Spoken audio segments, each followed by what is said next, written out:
qui a traduit Le Cri du cœur, Munajat. Donc là, il y a sa biographie qui vient de paraître, Passion Kaboul. Et donc c'était vraiment un père chrétien qui a passé toute sa vie à étudier un sage soufi. Donc ça, c'est un bel exemple aussi de dialogue interreligieux et de passerelle entre les religions, entre ce que Louis Massignon appelait les religions abrahamiques. Également, c'est un cas intéressant, cette histoire du chien de la 18e sourate du Coran qui, dans la Bible, est les 7 dormants d'Éphèse, qui est un miracle finalement commun aux chrétiens et aux musulmans, même s'il a raconté avec des petites nuances entre les deux. Pour Louis Massignon, et là je vais le citer, c'est une déclaration qu'il fait en 1954 à la radio de Bretagne. Il dit « Les musulmans, dans leur farouche adoration de la transcendance du Dieu unique, font une exception pour les 7 dormants. Ils sont cités dans une sourate du Coran, lue le vendredi à la prière publique. Et ils tolèrent qu'on élève des sanctuaires dédiés à ces martyrs parce que leur résurrection momentanée en a fait les témoins précurseurs du jour du jugement où la justice sera proclamée. » Donc on voit, si j'avais pu montrer les photos du mausolée d'Ansari, qu'il est gardé par un chien parce qu'il est comme les 7 dormants et il est enfermé dans la grotte finalement. Donc je pense que ça c'est vraiment un élément intéressant. Et Louis Massignon est allé plus loin puisqu'il a trouvé en Bretagne une église où il pensait qu'il y avait 7 saints. Et donc il a fait un lieu de pèlerinage également sur cette question des 7 dormants. Donc ils dormaient en compagnie de leur chien nommé Kitmir durant 300 ans solaires, ce qui correspond à 309 ans lunaires. Ils décident de s'y réfugier, fuyant une société oppressive et corrompue, détournée de la foi pure à un Dieu unique et qui leur refuse le droit à la libre pensée, à la libre pratique religieuse. Et plongés involontairement dans un profond sommeil, ils se réveillent plusieurs siècles plus tard et découvrent que la société qu'ils avaient auparavant fui n'existe plus et est remplacée par une société où le culte religieux monothéiste d'un Dieu unique s'est entre-temps généralisé. Donc vous pouvez lire la sourate donc, du Coran, la sourate de la caverne, et qui est vraiment intéressante.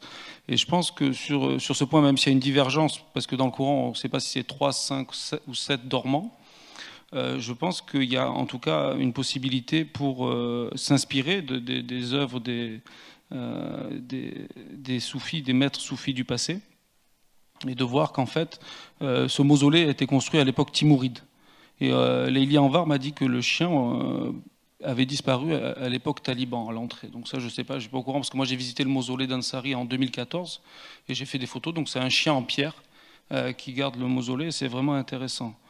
Ce qui est intéressant également, c'est que cette question du soufisme dans le monde iranien pose la question de distinguer les éléments d'ethnicité persane et arabe, notamment dans la première phase d'islamisation de l'Iran.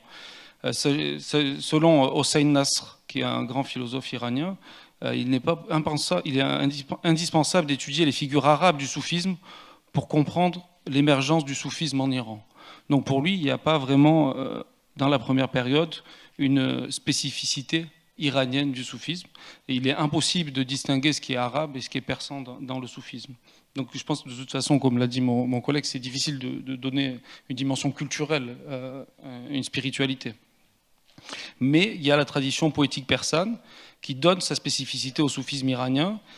Et même s'il n'est pas la création d'un groupe ethnique particulier, le reflet du mystère divin, il est vrai que dans la région du Khorasan historique, donc les villes de Herat, Balkh et Mashhad en Iran, il y a vraiment des grands soufis qui ont au cours de l'histoire marqué l'histoire et qui constituent encore aujourd'hui des sources vraiment importantes pour les soufis. Alors ce qui est intéressant, c'est comment aussi la dimension sociale et politique du soufisme qui a été évoquée en introduction, en Iran aujourd'hui, il y a une répression contre le soufisme vivant, donc contre la pratique des derviches tourneurs, etc., et contre aussi une certaine forme d'individuation des citoyens iraniens qui, comme ici en Occident, les jeunes, prennent un peu, se créent leur propre islam, on pourrait dire, en quelque sorte, et cela menace en fait le monopole du clergé iranien sur les relations entre les croyants et Dieu, puisque c'est eux qui ont le monopole de l'intercession finalement. Donc ça, je pense que c'est une des premières raisons de la répression de ce qu'on pourrait appeler cette forme de religiosité populaire qui s'oppose à la religion officielle qui est promue et qui est l'idéologie finalement de la République islamique d'Iran. Mais aussi parce que dans la jeunesse iranienne, il y a une mode soufie. Donc on retrouve ça avec des pratiques yogiques, avec toute une, disons, philosophie du bien-être, et qui est un peu quand même inspirée de ce qui s'est passé en Occident. Donc là, on voit aussi que pour le clergé iranien, cela peut poser problème. Par contre, pour ce qui est du soufisme qu'on pourrait qualifier d'historique, comme il fait référence à une tradition poétique et qui est quand même la période de disons, de gloire de la civilisation iranienne, notamment le Moyen-Âge persan avec Rumi, le Shahnameh, etc. Là, par contre, on publie de très nombreux livres et on valorise cet héritage culturel et parce que ça renforce le nationalisme iranien. Donc on voit que le système politique en Iran va aussi, comme les citoyens iraniens, prendre une partie du soufisme qui, disons, lui est utile pour renforcer sa légitimité et aussi pour donner une dimension culturelle à l'identité iranienne. Parce qu'au début de la Révolution, on voulait réduire l'identité iranienne à la dimension religieuse, ce que je veux dire là, c'est chiite, duodécimène, et on voulait éliminer tout ce qui était le passé pré-islamique iranien et la dimension culturelle dans le temps long de l'histoire iranienne qui fait référence aussi au passé pré-islamique. Et on voit que cette dimension poétique est aujourd'hui mise en avant et valorisée, alors que les pratiques soufis, elles, sont réprimées et condamnées. Donc il y a vraiment cette stratégie double. Et je pense que pour ce qui est des possibilités aussi de dialogue, en Iran, en tout cas, il y a cette ouverture vis-à-vis des autres religions monothéistes, mais il y a vraiment la condamnation vraiment de l'athéisme et de la non-croyance en Dieu. Donc, il y a, si on regarde par exemple dans les manuels scolaires comment on enseigne le fait religieux en Iran, c'est ce qu'on pourrait appeler le déisme. Même les manuels scolaires qui sont destinés aux minorités religieuses, on va leur parler des imams bien guidés, par exemple. On va insister sur des dimensions chiites, duodécimènes, mais il y aura quand même cette idée que l'ennemi, c'est le matérialisme, c'est l'athéisme, et qui est associé évidemment à la décadence de l'Occident, selon leur vocabulaire. Et donc le soufisme est également perçu comme une forme pervertie de la pratique religieuse, et qui peut à terme aussi être une menace, comme l'athéisme, parce qu'il va briser ce monopole des clercs sur la définition du religieux et de ce qu'est l'idéologie officielle.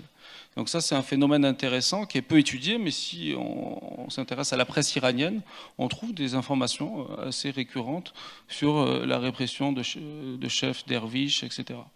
Mais en même temps, et c'est là le paradoxe, il y a une résilience culturelle de la société qui s'impose au système politique, qui est obligé d'accepter l'héritage classique et la tradition poétique iranienne qui est aussi fondatrice pour le soufisme tel que pratiqué en Iran. Voilà. Donc j'espère qu'on pourra aussi discuter des possibilités de dialogue entre l'islam et la chrétienté à travers par exemple la figure d'Ansari. Ça me semble un cas intéressant, notamment le travail du père Serge de Brocueil qui lui a basé sa foi chrétienne sur celle d'un saint soufi. Donc je pense que ça c'est un cas intéressant qui peut nous interroger, nous amener à réfléchir sur la question du soufisme dans cet espace géographique. Merci. Merci beaucoup Clément. Terme. Alors j'ai un peu de scrupule à ce que nous fassions parler les soufis sans laisser parler les soufis eux-mêmes. Alors je vais me permettre, puisqu'il a été question là dans votre intervention du soufisme persan ou de la mystique persane, de vous lire un tout petit extrait. Alors si Leili avait été là, on se serait régalé d'écouter la voix de Leili lisant un extrait de texte. On a l'habitude d'écouter ça sur France Culture dans l'émission Les Racines du Ciel. Moi je lis beaucoup moins bien, de façon à peine intelligible, vous allez voir. Mais je vais vous lire un petit extrait d'un texte célébrissime, d'un texte mystique célébrissime de Fariduddin Attar. C'est le prologue de la conférence des oiseaux. Et dans ce prologue de la conférence des oiseaux, donc c'est vraiment cette mystique persane. Il naît à Nishapur, comme tout persan qui se respecte. Il est né à Nishapur au milieu à peu près du XIIe siècle. Il est mort au début du XIIIe. Et il nous décrit les éléments les éléments, la mer, le vent, etc., qui tous